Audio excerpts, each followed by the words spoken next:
Bonjour et bienvenue pour un nouvel épisode de Questions-Réponses, le podcast qui décrypte les missions et l'actualité de l'Académie de Grenoble. L'Académie de Grenoble recrute, un slogan que l'on retrouve souvent sur le site internet et les réseaux sociaux de l'Académie de Grenoble. Un sujet du recrutement des personnels sur lequel nous allons nous pencher aujourd'hui, puisque nous accueillons Yacine Messaoudi, chargé de recrutement au sein des divisions des ressources humaines de l'Académie de Grenoble. Bonjour Yacine. Bonjour. C'est bon, j'ai pas fait de bêtises? Yacine, on va essayer donc de comprendre les dessous du recrutement. Quelles sont les missions de la cellule de recrutement? Alors, il faut comprendre d'abord que le poste de chargé de recrutement, ça a été une demande ministérielle. Donc, la création de ce poste, c'est pour rendre chaque autonomie autonome et qui doit posséder sa cellule de recrutement. D'accord. Donc, l'idée, c'est que la cellule de recrutement, elle a pour objectif d'être l'interlocutrice centrale du rectorat en matière de recrutement. Elle va permettre de faire correspondre des profils de personnes qui sont en recherche d'emploi notamment à des besoins identifiés par nos services.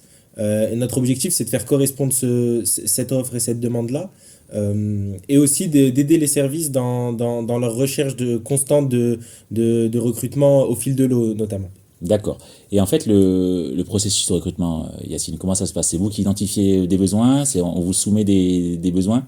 Alors, les process, pour l'instant, ils sont multiples. On a aussi des canaux multiples et des supports de communication qui sont différents. Tout l'enjeu de la cellule, c'est celui d'identifier justement ce parcours de type du recrutement, de la première étape jusqu'à la fin. L'idée, c'est vraiment d'identifier aussi en parallèle un parcours de formation. On commence par identifier les besoins avec les services. Donc, les services font une demande. Nous, on publie l'offre. Après, on fait toute la phase d'entretien, de sélection.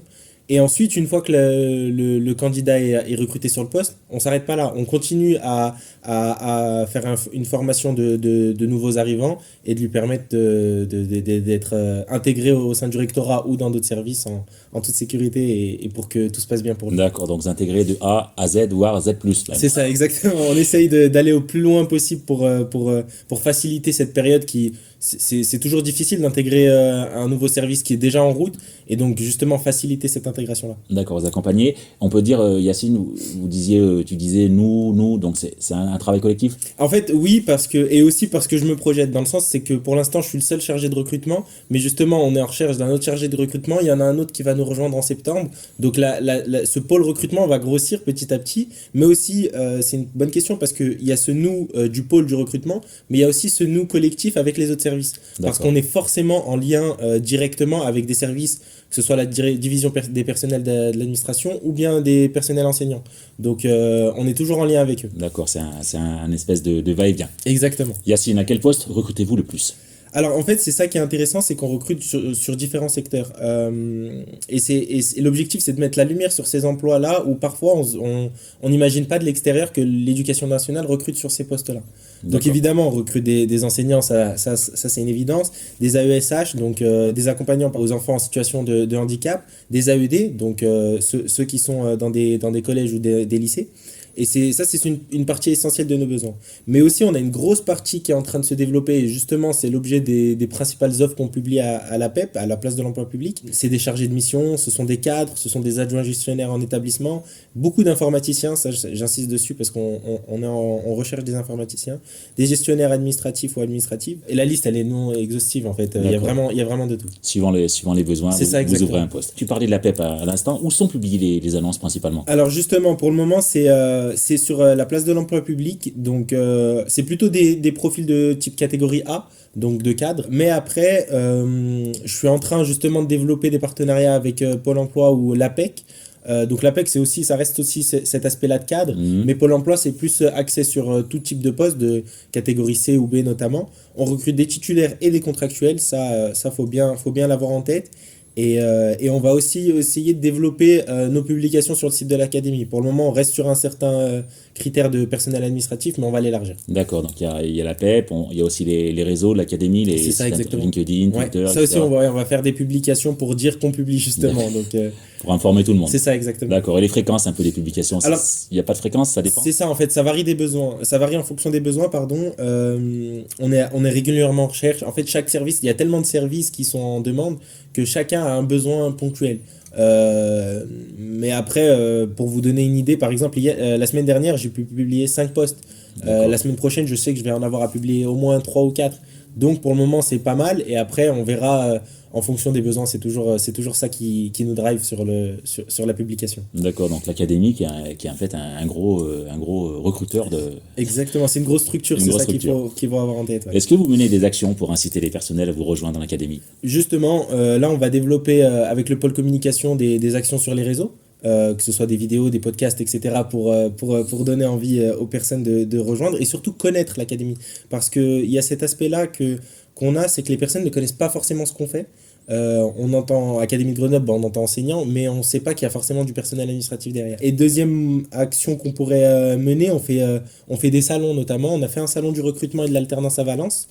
Donc c'était notre première présence dans un salon et on va essayer de la développer petit à petit. On va aussi se rapprocher d'universités et d'écoles petit à petit pour avoir des profils juniors parce qu'on cherche aussi des profils juniors sur différents postes, que ce soit les chargés de mission et les informaticiens pour donner un exemple.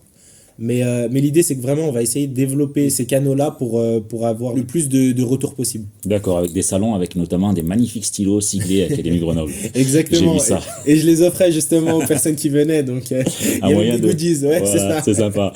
Est-ce qu'il y a un message à faire passer, Yacine, aux auditeurs pour rejoindre l'Académie Grenoble? Un slogan publicitaire, entre guillemets. Alors, justement, ça encore, c'est en cours de construction. Mais l'idée, c'est que si vous cherchez un métier qui a du sens, faut venir ici parce qu'on est vraiment au service des élèves et des enseignants justement pour cette relation élève-enseignant. On sait qu'aujourd'hui de plus en plus on rencontre des difficultés, mais justement nous on est là pour rendre ce service-là le plus parfait possible, bien que c'est toujours compliqué le territoire est tellement grand, on est sur 5 départements, donc il faut bien identifier. Mais vraiment, c'est trouver un métier qui a du sens. Si je donnerais un slogan, ce serait celui-ci. Donner du sens un peu à son travail. Exactement, ouais. Yacine, une journée de chargé de recrutement aux ressources humaines réussies, cela ressemble à quoi? Tous les postes demandés sont pourvus?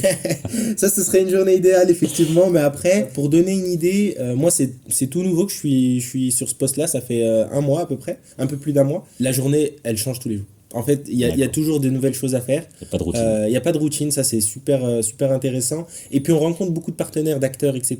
Donc c'est un métier qui demande beaucoup aussi d'investissement. Mais justement, l'objectif à long terme, c'est vraiment que le plus possible de postes soient pourvus. Après, c'est un objectif qu'il faut créer d'abord. Et comme je le disais, le parcours de recrutement, il est important à mettre en place avant même de recruter pour pas que ça donne un mauvais retour ensuite. D'accord, il faut qu'en fait les personnes qui arrivent, il faut que tout soit prêt. Exactement, d'accord. C'est ça l'idée. Une chose, Yacine, importante à ajouter sur la cellule de recrutement, une remarque, une réflexion qui vous vient à l'esprit dont nous n'aurions pas parlé. L'idée, ce serait que cette cellule, ce pôle de recrutement, on détermine encore le terme, ce soit le guichet unique.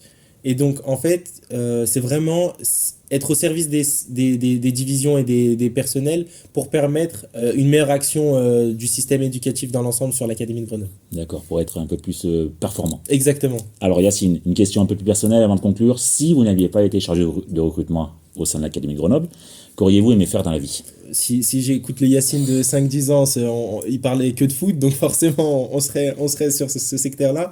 Mais d'une manière plutôt globale, ce serait d'avoir quelque chose, et c'est là où je rejoins un peu le slogan, c'est d'avoir quelque chose qui a du sens, d'avoir un métier qui a du sens, en tout cas pour moi et pour mes valeurs que je porte, parce que avec ça, on sort de la routine, on sort du travail en soi, on œuvre pour autrui, donc c'est toujours intéressant. Donc ce serait dans un domaine dans ce sens-là. D'accord. La dernière question, Yacine, c'est la question un peu plus légère, c'est l'instant récré, c'est la tradition du podcast. Quel a été votre, ou ton, on va se tutoyer, oui, ton meilleur souvenir à l'école? Alors, il y en a eu forcément beaucoup. Moi, je retiens les parties de foot à l'école. Les récréations. Ouais, c'est ça, je retiens beaucoup ça. Et puis aussi, je dirais, pour rentrer un peu plus dans le système éducatif, je dirais tout ce qui est voyage scolaire, parce que ça nous permet de rencontrer des personnes. Donc, on a pu aller en Espagne et ça, c'était vraiment, vraiment cool. D'accord. Merci beaucoup, Yacine Messaoudi, d'avoir pris le temps de répondre à nos questions. N'hésitez plus à postuler pour rejoindre cette belle académie qu'est l'Académie de Grenoble. Vous pouvez retrouver cet échange sur notre chaîne YouTube. Abonnez-vous pour ne pas rater les épisodes suivants. YouTube, Instagram, LinkedIn et Twitter. Rendez-vous très bientôt pour un prochain épisode de Questions-Réponses, le podcast de l'Académie de Grenoble.